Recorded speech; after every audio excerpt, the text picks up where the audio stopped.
passé par toutes les émotions aujourd'hui, en tout cas, encore une fois. Oui, on passe par toutes les émotions. On fait un match plein, je pense. Les gars m'ont montré une excellente mentalité sur l'ensemble du match. C'est ce qu'on attendait d'eux aujourd'hui. Quand on voit les 5 semaines qui ont passé un peu dans la tempête, je leur avais dit que c'était le dernier match qui pouvait sauver leur image en fait, au niveau du Celtic. Ils l'ont fait de belle manière. De belle manière, mais on prend 2 goals, on donne 2 goals en première mi-temps, on n'est pas assez vigilant dans le marquage, donc 2 erreurs de concentration de 2 secondes qui nous coûtent très cher. Et puis en deuxième mi-temps, ben voilà, quand on voit qu'à 1 minute de la fin, on sait match nul, qu'on défend 10 mètres dans leur col de venir faire un bloc et qu'on ne met pas un ballon qui traîne à 10 cm de la ligne, il y a de la frustration énorme. Donc oui, je suis fier de leur réaction aujourd'hui, mais je suis triste de ne pas avoir concrétisé les quelques actions en fin de match. Alors ce goal, ça aurait été le bonus des playoffs? Le goal n'aurait peut-être pas été le bonus des playoffs. Le goal aurait été le bonus de notre saison, parce qu'il l'aurait mérité. Ça, c'était la première chose. Après, il restait un minime espoir pour aller accéder à ces playoffs, mais de nouveau, ce n'est pas le but premier du club.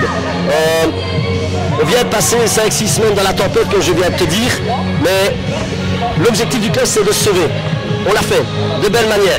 Alors peut-être pas sur la fin du championnat, d'accord, mais on a gardé notre objectif, on a fait notre objectif. Donc pour moi, c'est le plus important aussi de cette saison. Il ne faut pas se mentir, on vient de très loin, on vient de la Ligue, de 2e division, on est champion, et on s'est dit, si on reste en D1, on aura réussi. On reste en D1, maintenant il reste à préparer l'avenir.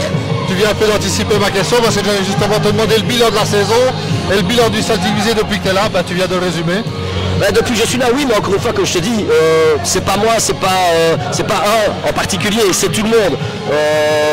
Le bilan, moi, depuis que je suis au Celtic, c'est vrai que c'est monter en D1 à la Ligue, les playoffs à la Ligue, et puis champion en D2, et maintenir le club en D2. Mais encore une fois, voilà, on fait avec tout un staff, avec Jean-Luc, avec Benoît, avec Johan, avec le président, avec les joueurs, avec tous les bénévoles qui donnent de leur temps le vendredi aussi pour venir tout préparer, la salle, etc. Donc je leur tire aussi un grand coup de chapeau, parce que voilà, le Celtic, c'est quand même une famille, pas une grande famille, mais une petite famille, et tout le monde est important.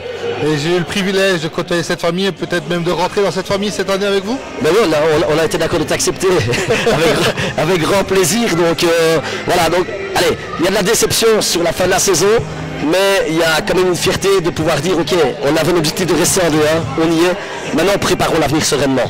Ce qui a fait la force du groupe, c'est la cohésion. Justement, comme tu dis, qu'on a traversé ces 4-5 derniers matchs, ça tempête des défaites, même des lourdes défaites. Je repense à Anvers, où rien n'a fonctionné, évidemment. Mais que le groupe est toujours resté soudé. Il n'y a jamais un qui a gueulé « ouais, c'est ta faute » ou quoi.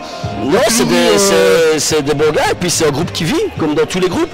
Donc c'est vrai, quand on prend des victoires, c'est plus facile d'être heureux. Quand on a des défaites, c'est un peu plus compliqué. Mais on a vu aujourd'hui qu'ils se sont mis en question, et au niveau état d'esprit, aujourd'hui, je ne peux rien leur dire. Chris, merci à toi, merci de m'avoir accueilli dans la famille visétoise. Ben merci, j'espère qu'on se reverra l'année prochaine. Merci Mike.